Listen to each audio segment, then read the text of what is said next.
ప్రేక్షకులందరికీ నమస్కారం. ఈరోజు మన స్టూడియోలో ప్రముఖ వేదిక ఆస్ట్రాలజర్ అవినాష్ దాస్ గారు ఉన్నారు. గురువుగారితో మాట్లాడదాం. గురుగారు నమస్కారం. నమస్కారం అండి.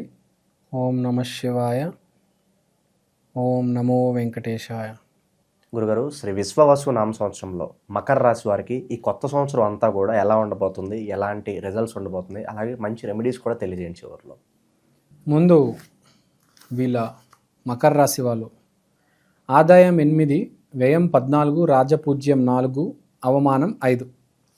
సో పెద్దగా మీరు భయపడాల్సిన అవసరం లేదు. మనీ ఫ్లో బాగానే ఉందంటారా? ఆదాయం 8 ఉంది, ఖర్చు ఎక్కువ ఉంది, కానీ మీరు పెడతారా లేదా మీ ఇష్టం. రాజపూజ్యం, అవమానం సరి సమానంగా ఉన్నాయి. సో ఇప్పుడు వీళ్ళ దగ్గరకు వద్దాం. సో ఇక్కడ పాయింట్ ఏంటంటే మనకు గురు స్థానం, శని స్థానం, రాహుకేతు స్థానం. సో ఫస్ట్ మనం రాశి ఫలాలు చూసుకున్నప్పుడు టాప్ 3 ఎవరు ఉన్నారు అని చూసుకుంటాం ప్రతి సంవత్సరం. ఈసారి మకర రాశి వాళ్ళు 3వ స్థానంలో ఉన్నారు. So I want to give them a big congratulations. చాలా సంతోషంగా ఉండొచ్చు. No need to worry. అస్సలు ఏ టెన్షన్ లేకుండా, ఏ బాధ లేకుండా ఫస్ట్ కూల్గా ఉండండి. వీళ్ళకి అద్భుతమైన విషయం ఏంటంటే ధనస్థానంలో రాహు వచ్చాడు. రాహు అంటే మల్టిప్లికేషన్ చేస్తాడు. ఓవర్ నైట్ గ్రోత్ అంటే అన్ఎక్స్పెక్టెడ్ మనీ, అంటే ఏదో రకంగా బ్యాంక్ బ్యాలెన్స్ అనేది పెరుగుతుంది. ఒక షాప్ కాస్త 5 షాపులు, ఒక బండి కాస్త 5 బండ్లు కొంటారు. అంటే అన్ఎక్స్పెక్టెడ్గా పెరుగుతుంది. మనం చూస్తూ ఉంటాం. షాప్ ఏదైనా పెట్టామనుకోండి, ఫర్ ఎగ్జాంపుల్ టిఫిన్ షాప్ పెట్టాము, ఒక నెల 2 నెలలు బాగుంటుంది, టేస్ట్ బాగుంటుంది, అందరు గమనిస్తారు. తర్వాత ఒకటేసారి జనాలు వచ్చి విరుచుకోబడతారు, ఫుల్ అయిపోతుంది. అంటే అన్ఎక్స్పెక్టెడ్గా రైజ్ అవుతారు. కుకట్పల్లిలోనే సుబ్బయ్య గారి హోటల్ అని ఉంది. స్టార్టింగు జనాలు చూశారు. తర్వాత ఇప్పుడు విపరీతంగా సేల్స్ జరుగుతున్నాయి, చూస్తున్నాం. సత్యబాబు బిర్యానీ ఉంది, విపరీతంగా సేల్స్. ముందు 2-3-4 నెలలు ఫస్ట్ ఫ్లో కొంచెం ఉంటుంది, తర్వాత హిట్ అయింది అనుకోండి, ఒక రేంజ్కి వెళ్ళిపోతుంది షాప్ అనేది. సో ఆ అవకాశం ఉంది వీళ్ళకి ఈసారి. ధనస్థానంలో Rahu overnight success, big time success, multiply చేస్తాడు డబ్బుని. 10 + 10 ఎంత? 20. 10 × 10 ఎంత? 100. డిఫరెన్స్ ఉందా లేదా? మల్టిప్లికేషన్కి ఎడిషన్కి ఉంది కదా. సో 10 × 10 ఆ మల్టిప్లికేషన్ అయ్యే ఛాన్స్ ఉంది. ఒక చిన్న షాప్ ఉందండి, ఒక చిన్న స్వీట్ షాప్ ఉంది. వాడికి కాంట్రాక్ట్ వచ్చింది అనుకోండి ఒక మ్యారేజ్కి. ఒక్క రోజులో ఆడు సంవత్సరంలో సంపాదించేదంతా ఒక రోజులో సంపాదించేస్తాడు. చిన్న షాప్ గురించి మాట్లాడుతున్నాం. చిన్న షాప్ ఉంది ఆడికి, ఒక డబ్బా షాప్ కూడా కాదు, తక్కువ సేల్స్, టేస్ట్ బాగుంది. ఆడికి మ్యారేజ్ కాంట్రాక్ట్ దొరికింది, పెద్ద మ్యారేజ్. వాడికి ఇచ్చారు, చాలామంది ఉన్నారు, కానీ వాడికి ఇచ్చారు. వాడు బాగా తయారు చేస్తున్నాడు. వాడు ఏ ఆత్రేయపురం నుంచి వచ్చాడు, పూతరేకులు బాగా వేస్తున్నాడు. సంథింగ్ ఏ భీమవరం నుంచి వచ్చాడు, లేకపోతే కాకినాడ కాజా ఏదో బాగా వేస్తున్నాడు, నచ్చింది. వాడు ఒక పెద్ద కాంట్రాక్ట్ ఇస్తారు, అక్కడికో వెళ్ళిపోతాడు కదా. వాడి ఇన్కము 10,000 ఉంటుంది, వాడికి 10 లక్షల కాంట్రాక్ట్ వచ్చింది. ఇంకేం కావాలి కదా, సంవత్సరానికి కావాల్సినంత ఇన్కమ్ వచ్చేస్తుంది. సో ఆ ఛాన్స్ ఉంది వీడికి. వీడు సాఫ్ట్వేర్ జాబ్ చేస్తున్నాడు, సడన్గా బయటకు వచ్చి కంపెనీ పెట్టేస్తాడు. అన్ఎక్స్పెక్టెడ్ ఇన్కమ్, నెలకి ₹1,00,000 సంపాదించేటాడు, ఇప్పుడు నెలకి ₹1,00,00,000 సంపాదిస్తాడు. ఆ ఛాన్స్ ఉంది, కానీ తక్కువ మందికి ఉంటుంది. అది మీరు జాగ్రత్తగా గమనిస్తే మీకు చాలా అడ్వాంటేజ్. తర్వాత శని 3వ స్థానము, గురువు 6వ స్థానంలో ఉన్నారు. సో పరాక్రమం అయితే తగ్గేదే లే, దూసుకుంటూ పోతారు, విపరీతంగా కష్టపడతారు. తర్వాత గురువు ప్రారబ్ధ స్థానంలో ఉంది, అంటే పాస్ట్ కాదు ప్రజెంట్ కూడా కష్టపడాలి. కొంతమందికి పాస్ట్ చాలా బాగుంటే ప్రజెంట్ ఏం చేయనక్కర్లేదు, దానికదే నడుస్తుంది. అమ్మ నాన్ననే ఏవో వ్యాపారాలు ఉంటాయి, దాన్ని చూసుకుంటూ ఉంటారు, నడుస్తూ ఉంటుంది, ఆస్తులు ఉంటాయి, అంతా బాగుంటుంది. వీళ్ళకి ఏంటంటే ఈసారి మకర రాశి వాళ్ళకి వెనక కొంచెం ఉంది, ఇప్పుడు కూడా కొంచెం కష్టపడాలి. అంటే you have to work hard a little. కొంచెం మీ తెలివితేటలు వాడాలి, కొంచెం కష్టపడాలి, కొంచెం సపోర్ట్ ఉంది. ఆల్రెడీ ఒక సపోర్ట్ ఉంది. ఈసారి వీళ్ళకి సపోర్ట్ ఉంది, భయపడాల్సిన అవసరం లేదు. జీరో నుంచి మొదలు పెట్టాల్సిన అవసరం లేదు. అంటే కొంతమందికి ఎట్లుంటుందంటే కరెక్ట్ 90 మెట్లు ఎక్కించేస్తారు. నువ్వు 10 మెట్లు అడుగు నాన్న అయిపోయింది సక్సెస్. వీడికి ఏంటంటే 50వ మెట్టు దగ్గర వచ్చి నుంచోబెట్టారు. ఇంకో 50 మెట్లు నడవాలి వీడు. 50 మెట్లు 30 మెట్లు నడవాలి. కొంచెం కష్టపడేది ఈసారి ఉంది. సో కొంచెం కష్టపడితే చాలు. కానీ వీడు మైండ్ పాడు చేసుకొని తప్పడుగులు వేసాడు అనుకోండి, వచ్చిన 50 మెట్లు కాస్త పోయి మళ్ళీ నేల మీద పడతాడు కదా, జీరో దగ్గరకు వచ్చేస్తాడు, మళ్ళీ ప్లాట్ఫామ్ మీదకి వచ్చేస్తాడు. కాబట్టి వీడు కొంచెం జాగ్రత్తగా ఆలోచించాలి. ఇంకా 50 మెట్లే ఉన్నాయి, 50 మెట్లు దాటించారు నిన్ను. 50 మెట్లు ఉన్నవాడు కొంచెం స్లోగా వెళ్ళు, జాగ్రత్తగా వెళ్ళు. ఈ మెట్లే కష్టం యాక్చువల్గా ఎక్కడం 50 నుంచి 100 కదా. కాబట్టి కొంచెం స్లోగా ఎక్కితే బెటర్. త్వరపడొద్దు, తొందరపడొద్దు. సపోర్ట్ ఉంది కాదని చెప్పట్లా, స్లోగా కూల్గా ఆలోచించాలి. ఈ దీంట్లో ఆరోగ్యం కూడా ఈ ముసలి వాళ్ళు ఎస్పెషల్గా వీళ్ళు ఏం చేయాలంటే తొందరపడి ట్రీట్మెంట్లు, ఆపరేషన్లు, మందులు మార్చేయడము ఇవి చేయొద్దు. కొంచెం ఏజ్ అయిపోతుంది కాబట్టి ఇంకేదో ఒకటి బైపాస్లో, సర్జరీలో ఏదో ఒకటి చేయించుకుంటూ ఉంటారు. అదే కొంచెం ఆలోచించి చేయమని చెప్తున్నాను. అంటే ఏదైనా హెల్త్కి సంబంధించి స్పెషల్గా ముసలి చెప్పేది ఏంటంటే, ముసలి మీద కనిపిస్తుంది కాబట్టి నాకు ఏ వృద్ధాప్యంలో వీళ్ళు ఉన్న వాళ్ళకి త్వరపడి ఏ ఏ ఏ ఇప్పుడు స్టంట్ వేస్తారు, బైపాస్ ఉంటుంది, ఓపెన్ హార్ట్ ఉంటుంది, లేకపోతే ఈ మధ్య కొత్తగా లైఫ్ స్టైల్ మార్చే మనం చూస్తుంటాం కాదర్వల్లి గారు, వీరమాచినేని గారు. సో కొంచెం 10 మార్లు ఆలోచించి సరైన నిర్ణయం తీసుకోవాలి ఆరోగ్య విషయంలో.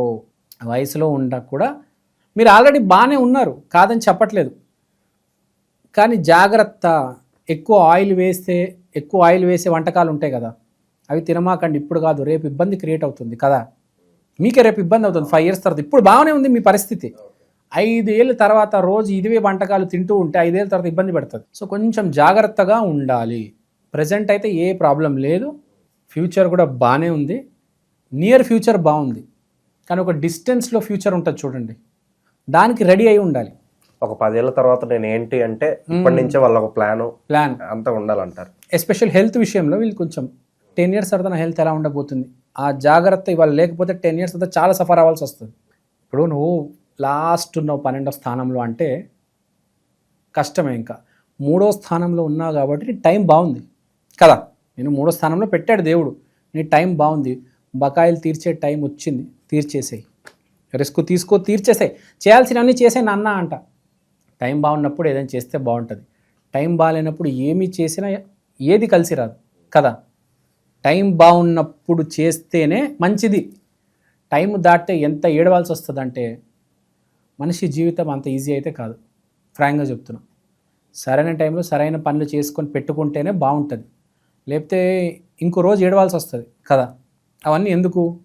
మోస్ట్ ఇంపార్టెంట్ గుర్తు పెట్టుకోవాల్సింది ఏంటంటే, మనకున్న దాంతో మనం సంతోషంగా ఉన్నామంటే వాడు జ్ఞాని.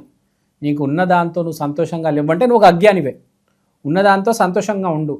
సక్సెస్ రాలేదు అంటే వదిలే. ఒక అడుగు వేయంగానే సక్సెస్ వచ్చింది, ఆ మార్గాన్ని నిలుపు. లైఫ్లో ఇదే బేసిక్ రూల్. ఒక అడుగు వేసావు, కొంచెం సక్సెస్ వచ్చింది, ఆ దారిలోనే వెళ్ళిపో, ఇంకా వెళ్తూ ఉండు. సక్సెస్ రాలేదు, నేను అదే చేస్తాను, జాబ్ వచ్చే వారికే ప్రయత్నాలు చేస్తాను, 10 ఏళ్ళైనా 20 ఏళ్ళైనా జాబ్ రాకుండా నేను ట్రయల్స్ చేస్తూనే ఉంటాను అంటే మూర్ఖత్వం కదా. నీకు జాబ్ రావట్లేదంటే వ్యాపారం చేసుకో, వ్యాపారం సరిగ్గా రావట్లేదంటే జాబ్ చేసుకో. బేసిక్గా చెప్పేది ఏంటంటే, ఈసారి అలాంటి టైం లేదు, బ్యాడ్ టైం కాదు మీది, గుడ్ టైం ఉంది. 3వ స్థానంలో ఉన్నారు కాబట్టి అన్ని ట్రయల్స్ చేసేయండి, ఏది కలిసి వస్తే అది చేయండి. మీకు బాగానే ఉంది, no need to worry at all. You will clear all debts. అప్పులన్నీ తీరిపోతాయి, చాలా హ్యాపీగా ఉండండి. అస్సలు మకర రాశి వాళ్ళు ఆలోచించవలసిన అవసరం లేదు. 3వ స్థానంలో ఉన్నారు, గురువు కూడా 6వ స్థానం ప్రారంధము, శని కూడా 3వ స్థానము, రాహు 2వ ఇంట్లో, కేతు 8వ ఇంట్లో. No need. అసలు ఫ్రాంక్గా చెప్పాలంటే పెద్దగా ఆనందం లేదు, పెద్దగా బాధ లేదు, ఏదో నడిచేస్తుంది. ఒకటే గుర్తుపెట్టుకోవాలి, కండిషన్ ఒకటి ఉంది మకర రాశి వాళ్ళకి, ఈసారి ఎవరిని ఇబ్బంది పెట్టొద్దు. ఇబ్బంది పెట్టారా మీరు స్మాష్. ఫ్రాంక్గా చెప్తున్నా. ఈసారి మకర రాశి వాళ్ళకు ఉన్న కండిషన్, మీరు గనక వెళ్ళి మీ శత్రువులతో పెట్టుకున్నారా, మీరు గనక వెళ్ళి ఎవరైనా ఇబ్బంది పెట్టారా, మీరు స్మాష్, మట్టి కొట్టుకుపోతారు. గుర్తుపెట్టుకోండి. దేవుడు మిమ్మల్ని 3వ స్థానంలో పెట్టాడని చెప్పేసి క్షమించడు, కొడతాడు. ఈ పాయింట్లో మీరు తప్పు చేస్తే. ఇదే టర్మ్స్ అండ్ కండిషన్స్లో మీకు ఫస్ట్ పాయింట్ గుర్తుపెట్టుకోండి. Don't be negative. If you are negative you are finished. ఎవరి మీదైనా నెగిటివ్ థాట్ వచ్చినా కూడా మీకు డ్యామేజ్ జరుగుతుంది, గుర్తుపెట్టుకోండి. చాలామంది ఏం చేస్తారంటే సక్సెస్ కోసం అవతలాన్ని ఇబ్బంది పెడతారు. తర్వాత ఏమవుతుందంటే సక్సెస్ మొదలైనప్పుడు వీడిని అవతలాడు ఇబ్బంది పెడతాడు. మీకు అర్థమైందా? నేను సింపుల్ ఎగ్జాంపుల్ చెప్తాను. ఓ వ్యాపారం పెడదాం అనుకుంటాడు, ఎవరినో ఇబ్బంది పెడతాడు, వ్యాపారం పెట్టేస్తాడు. ఆ వ్యాపారం 10 ఏళ్ళ తర్వాత సూపర్ సక్సెస్ అవుతుంది.